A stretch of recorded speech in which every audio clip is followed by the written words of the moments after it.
সন্তানের মাথায় হাত রেখে দোয়াটি 11 বার পাঠ করে ফু দিন। সাথে সাথে সন্তানের মেধাশক্তি বৃদ্ধি পাবে, স্মরণ শক্তি বৃদ্ধি পাবে, যা পড়বে তাই মুখস্থ থাকবে। প্রিয় ভাই বোনেরা, আপনি টেনশনের মধ্যে পড়ে গিয়েছেন।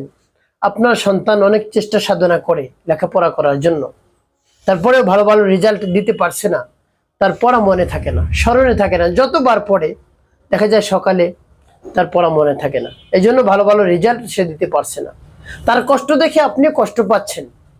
এমত অবস্থায় আপনি অভিভাবক হয়ে সন্তানের জন্য আমলটি করুন। সন্তানের মেধাশক্তি বৃদ্ধি পাবে, স্মরণ শক্তি বৃদ্ধি পাবে, যা পড়বে তাই মুখস্থ থাকবে ইনশাআল্লাহ, যদি বিশ্বাস এবং আস্থা নিয়ে আমলটি করতে পারেন। তার কারণ সন্তানের জন্য পিতামাতার দোয়া অনেক কার্যকারী, সাথে সাথে রব্বি কারীম কবুল করে নেন। তো আপনি যদি বিশ্বাস আস্থা নিয়ে আমলটি করতে পারেন, অবশ্যই উপকৃত হতে পারবেন। আমলটি কিভাবে করবেন আমি দেখিয়ে দিচ্ছি। আমলটি করার ক্ষেত্রে আপনাকে শুরুতে উত্তমরূপে পবিত্রতা অর্জন করতে হবে এবং আপনার ছেলেকেও, আপনার সন্তানকেও, তাই ছেলে হোক মেয়ে হোক, সন্তানকে আপনি সামনে বসাবেন, তাকে অজু করাবেন, সামনে বসিয়ে আমলের দিক মনোযোগ নিয়ে আসবেন।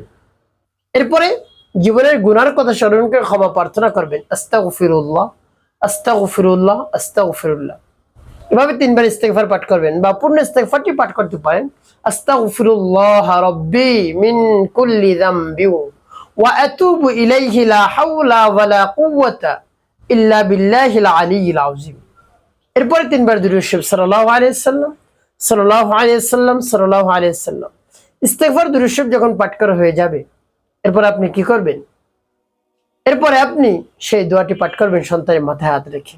প্রিয় ভাই বোনেরা, যখন পাঠ করবেন এর পূর্বে রব্বি কারীমের কাছে বলবেন, আল্লাহ আপনার শরণাপন্ন হয়েছে, আমার সন্তানের মেধাশক্তিটা কম, তাকে নিয়ে অনেক আশা ভরসা রয়েছে, জজ, ব্যারিস্টার, ইঞ্জিনিয়ার, পাইলট, ডাক্তার হবে, কিছুই তো হতে পারবে না যদি ভালো রেজাল্ট না করে।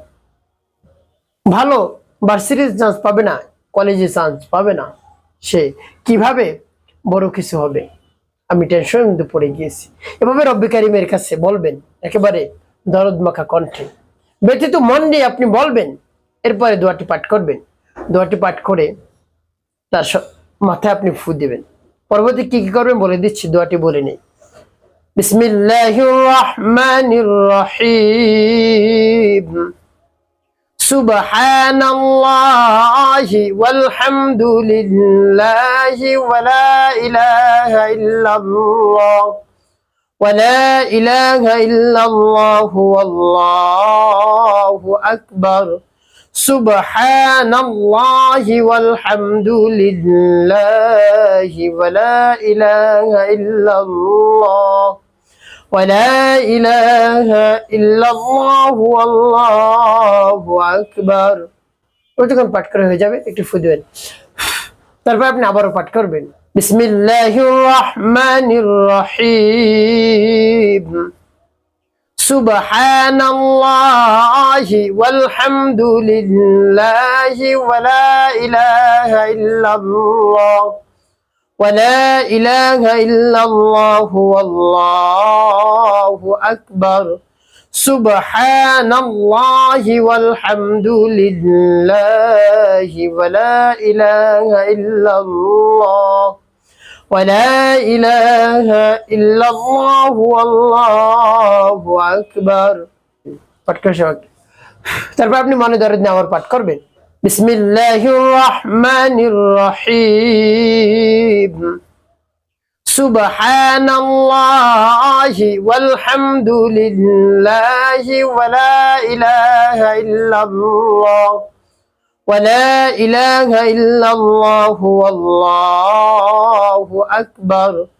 সুবহানাল্লাহি ওয়ালহামদুলিল্লাহি ওয়া লা ইলাহা ইল্লাল্লাহ ওয়া লা ইলাহা ইল্লাল্লাহু আল্লাহু আকবার। পাঠ করে সবাই খুঁজেন। প্রিয় ভাই, কতবার? 11 বার পাঠ করবেন, 3টি ফু দিবেন। এরপর পাঠ করবেন, আল্লাহুম্মা ফাক্কিহু ফিদ্দীন ওয়া আল্লিমহু তা'উযীল। আল্লাহুম্মা ফাক্কিহু ফিদ্দীন ওয়া আল্লিমহু তা'উযীল। এভাবে যখন পাঠ করা হয়ে যাবে একটু ফু দিবেন। শেষে নবীজি সাল্লাল্লাহু আলাইহি ওয়াসাল্লাম মুহাব্বত নিয়ে, ভালোবাসা নিয়ে গুনে গুনে 5 বার দুরূদ ইব্রাহিম পাঠ করবেন। আল্লাহুম্মা সাল্লি আলা মুহাম্মাদ ওয়া আলা আলি মুহাম্মাদ কামা সাল্লাইতা আলা ইব্রাহিম ওয়া আলা আলি ইব্রাহিম ইন্নাকা হামিদুম মাজিদ। আল্লাহুম্মা বারিক আলা মুহাম্মাদ ওয়া আলা আলি মুহাম্মাদ কামা বারাকতা আলা ইব্রাহিম ওয়া আলা আলি ইব্রাহিম ইন্নাকা হামিদুম মাজিদ। আল্লাহুম্মা সাল্লি আলা মুহাম্মাদ ওয়া আলা আলি মুহাম্মাদ কামা সাল্লাইতা আলা ইব্রাহিম ওয়া আলা আলি ইব্রাহিম ইন্নাকা হামিদুম মাজিদ। আল্লাহুম্মা বারিক আলা মুহাম্মাদ ওয়া আলা আলি মুহাম্মাদ কামা বারাকতা আলা ইব্রাহিম ওয়া আলা আলি ইব্রাহিম ইন্নাকা হামিদুম মাজিদ। আল্লাহুম্মা সাল্লি আলা মুহাম্মাদ ওয়া আলা আলি মুহাম্মাদ কামা সাল্লাইতা আলা ইব্রাহিম ওয়া আলা আলি ইব্রাহিম ইন্নাকা হামিদুম মাজিদ। আল্লাহুম্মা বারিক আলা মুহাম্মাদ ওয়া আলা আলি মুহাম্মাদ কামা বারাকতা আলা ইব্রাহিম ওয়া আলা আলি ইব্রাহিম ইন্নাকা হামিদুম মাজিদ। এবার যখন দুরূদ ইব্রাহিম পাঠ করা হয়ে যাবে, এরপরে কি করবেন? এরপরে 2টি ফু দিবেন। প্রিয় ভাই বোনেরা, আমলটি করা শেষ ওই স্থানে বসে রব্বে কারিমের দরবারে হাত উত্তোলন করবেন। সন্তানকে নিয়ে আল্লাহ রাব্বুল আলামিনের কাছে আকুতি মিনতি করে চোখের পানি ফেলে তার প্রশংসা করে তার বলাত্তর কথা প্রকাশ করে বলবেন, দেখবেন আল্লাহ রাব্বুল আলামিন আপনার দোয়া দরখাস্ত কবুল করে নিয়েছেন। সন্তানের মেধা শক্তি বৃদ্ধি করে দিবেন, স্মরণ শক্তি বৃদ্ধি করে দিবেন, যা পড়বে সব কিছু মনে থাকবে ইনশাআল্লাহ। প্রিয় ভাই বোনেরা, একটি কাজ আপনি করবেন, 5 ওয়াক্ত নামাজ আদায় করবেন, মিথ্যা কথা বলবেন না, মানুষের খিদমতে কল্যাণে কাজ করবেন। অবশ্যই আপনার জীবন সুখময় হবে, শান্তিপূর্ণ হবে।